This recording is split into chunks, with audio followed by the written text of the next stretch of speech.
on the season. If there is a good fishing season, they would go into the seas and go into fishing, or during harvesting, so they would leave the mining site. However, there is a need for the provision of appropriate regulative policy instrument and implementation of the same has to be seriously understood. That's all. Thank you. Thank you very much, Mr. Alicio. Again, this paper on gender and also stretching into the child abuse. So, can we now invite questions from you, ladies and gentlemen?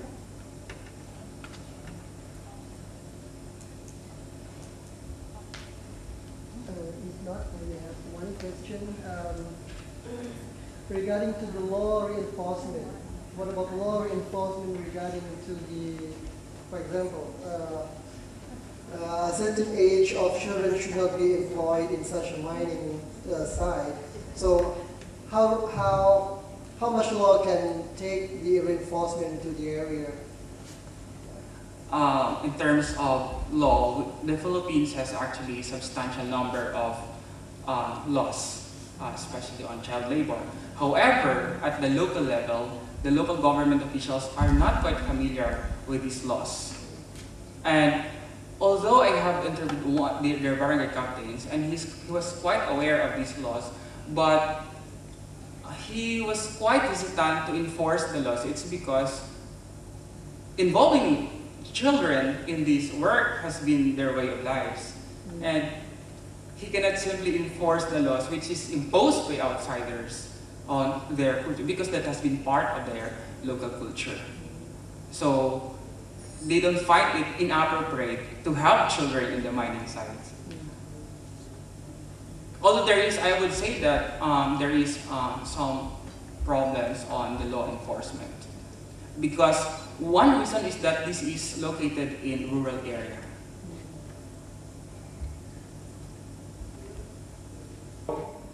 Researcher consideration to use ethnography as methodology, because I think if like a research like that, yes, you can use phenomenology or case study. Case studies, right? Case study, okay. And second, why you choose child, man, and woman? Why you don't choose one of them? So you get focus or stressing of the topic. Thanks. Okay, children, why not focus on one? The very reason, sir, is that we do not have literatures about this. Modesty aside, I would say I would be the first to do this in the Philippines. So in artisanal and small-scale mining industry. So we don't have references, and for me there is a need to understand this. And second is, why do I have to use anthropological research methods? As I have said, and in my title, this is preliminary, so I don't have basis. We do not have earlier researches on this, so that's why I have to explore first these issues. And probably we can have a more specific and in-depth researches in the future after coming up with this baseline data.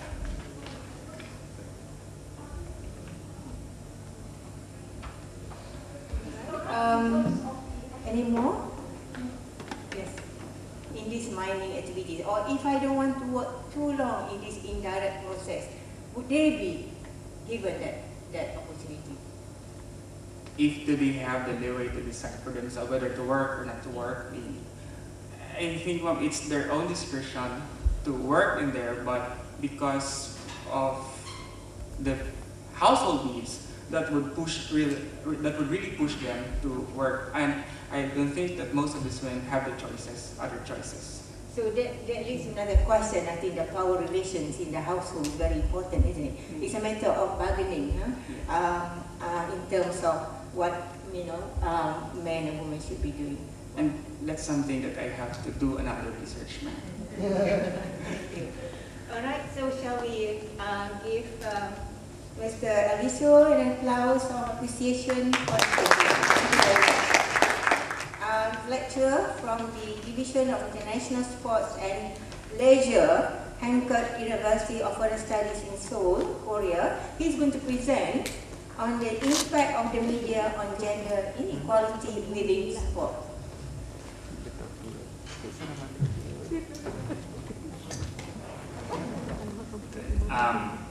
This is it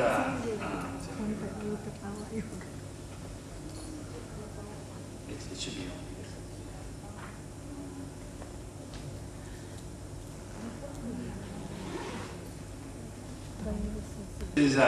It's actually a concept.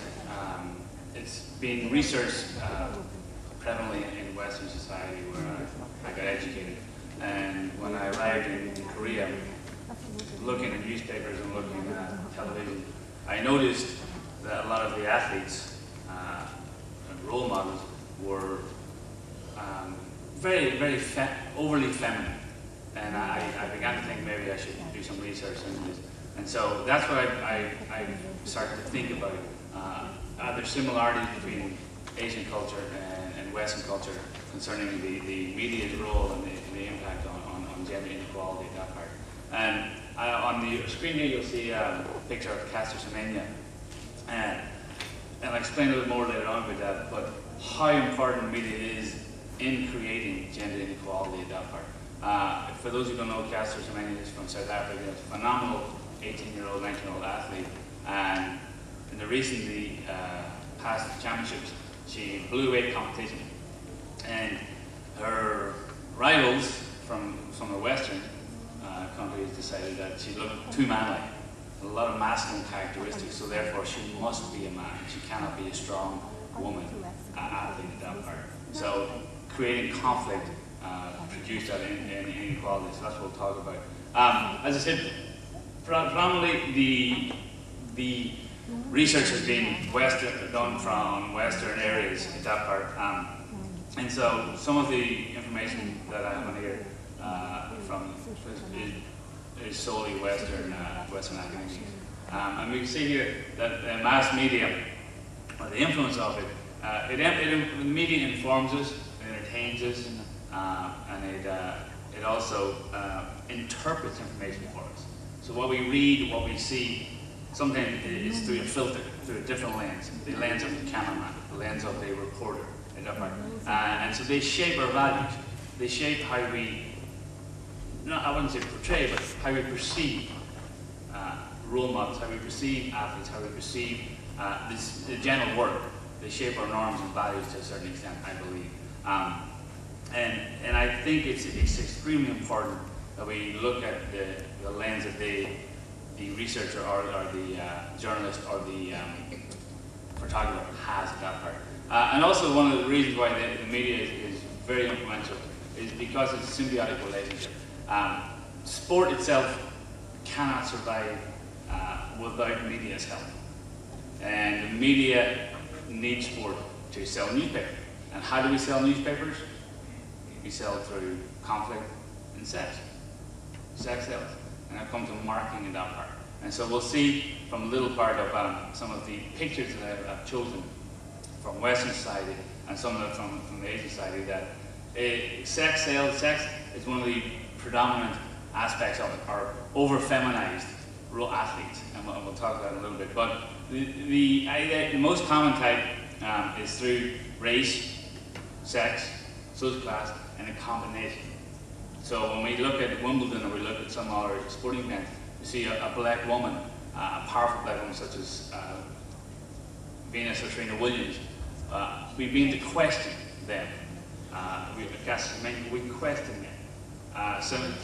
Just as back in the days when we questioned the athletes of the USSR or East Germany to a certain extent. And so we're looking at that here. But I said one of the predominant things is marketing. Marketing is used to sell sport, but also used to sell newspapers. And the coverage that women's sports get is based on femininity, in common in sex. Three things that I think about. Here we have, her name is Lee Kyung-so. She is a Korean golfer. And she's for the LPGA. And the LPGA train their female golfers, to act more womanly, to act more feminine, to promote the sport at that part. That's what they're used for. WTA also talk about acting more feminine to promote your sport.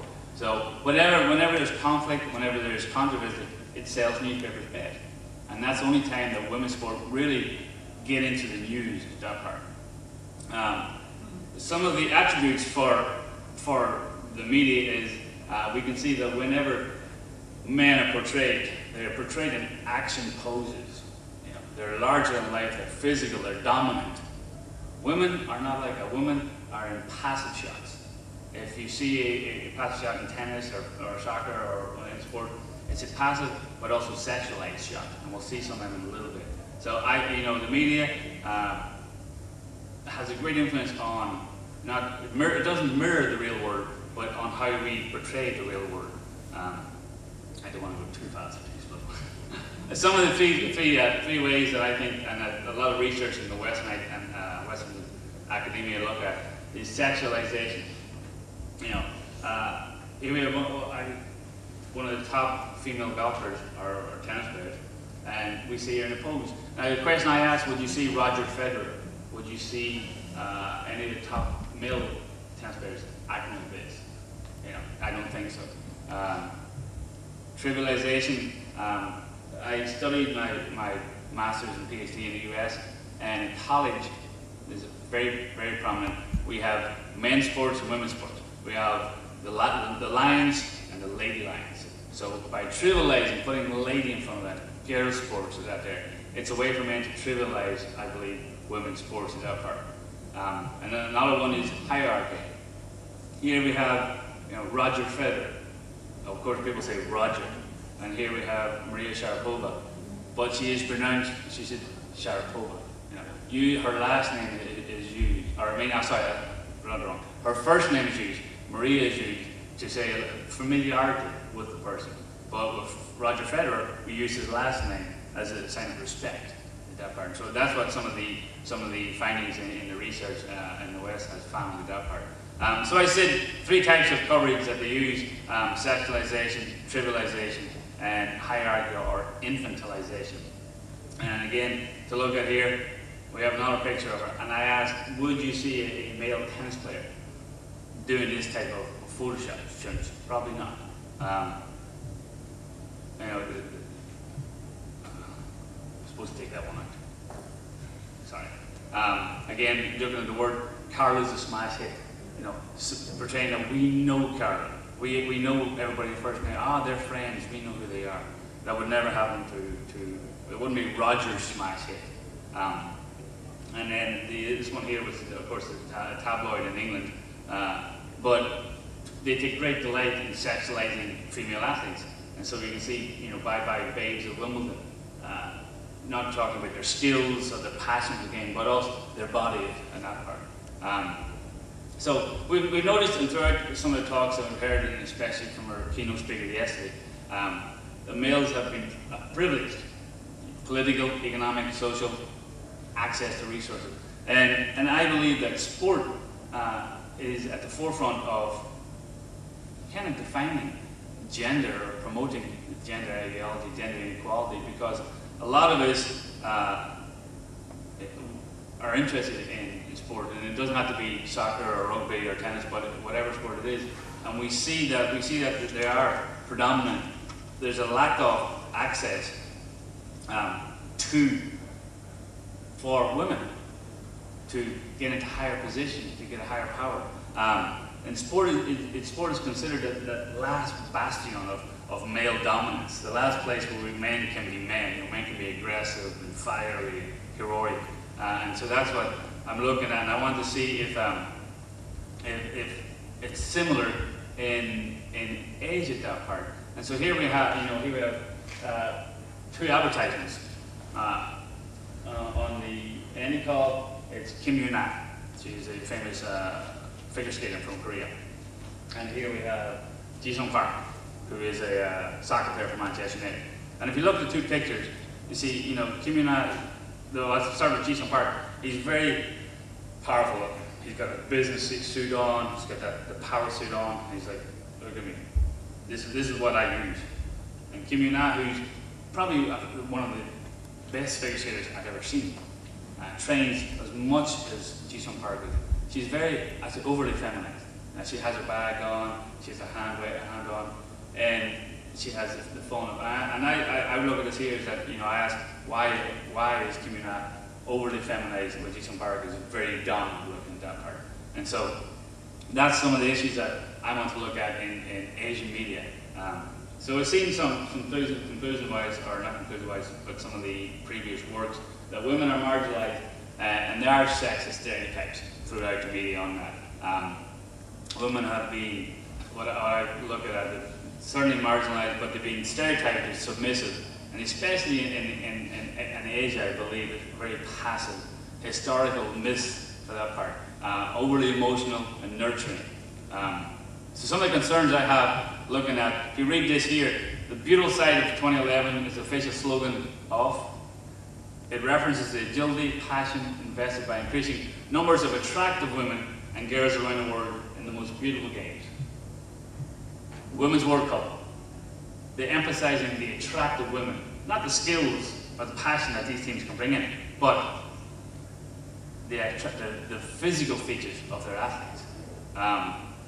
Again, not much time left, so I'll just flick through this one here and get to the one thing that I actually do want to talk about is the idea of homosexuality in sport, as a reference to masculinity and femininity.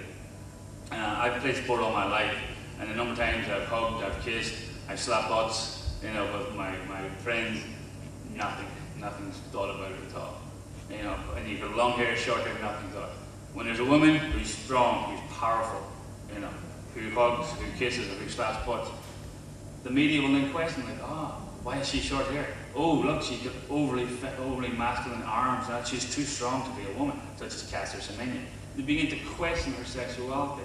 And they do that because strong women in sport are seen as invaders, coming into men's territory. Women cannot be athletes. They should be at home. They should be cooking. They should be cleaning. This is the perception of gender, or what is gender. So you look at here, media, women are seen as sex objects. The media kind of delve into their personal lives rather than their sporting lives. And they minimize their accomplishments and skills by comparing them to men. And of course, there are two different sports in two different areas.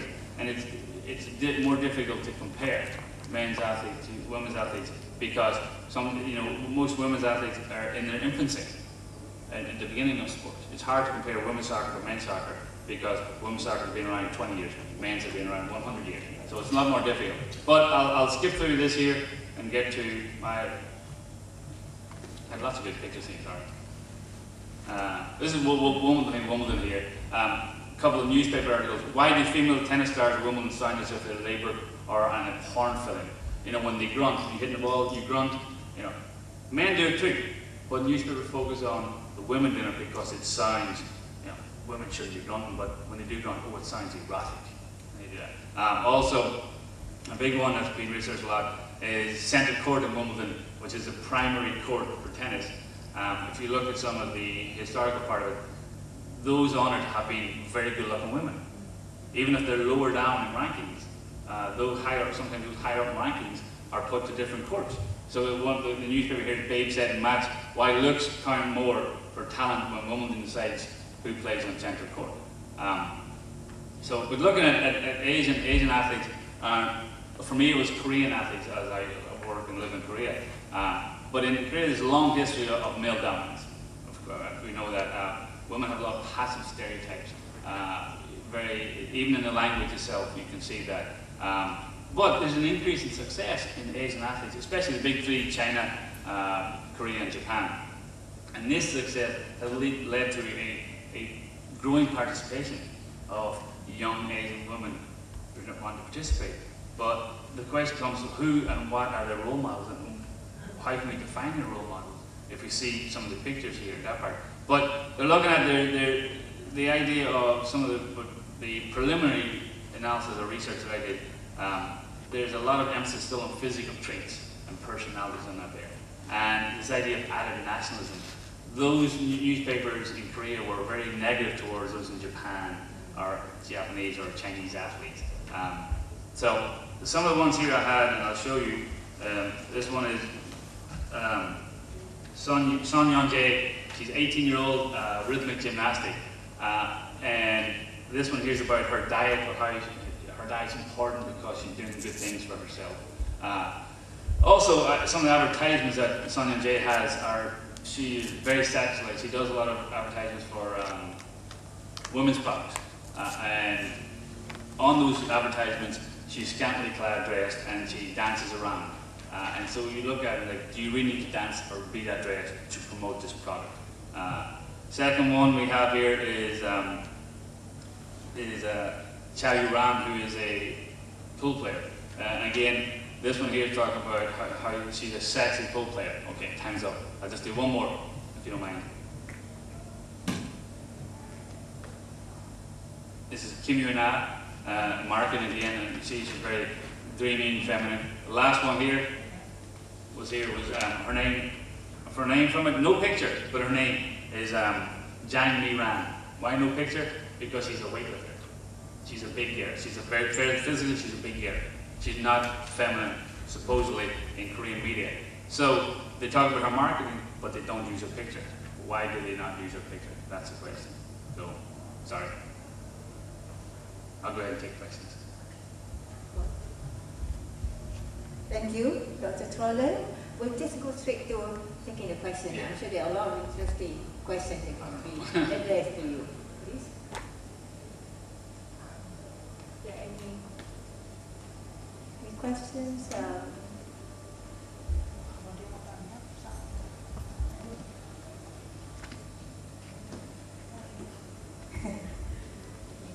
I want your comment about my statement.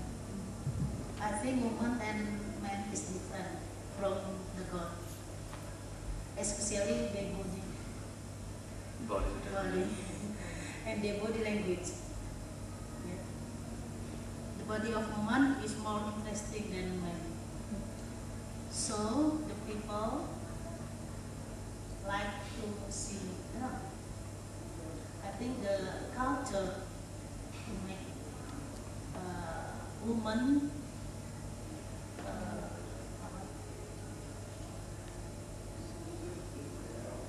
the culture make woman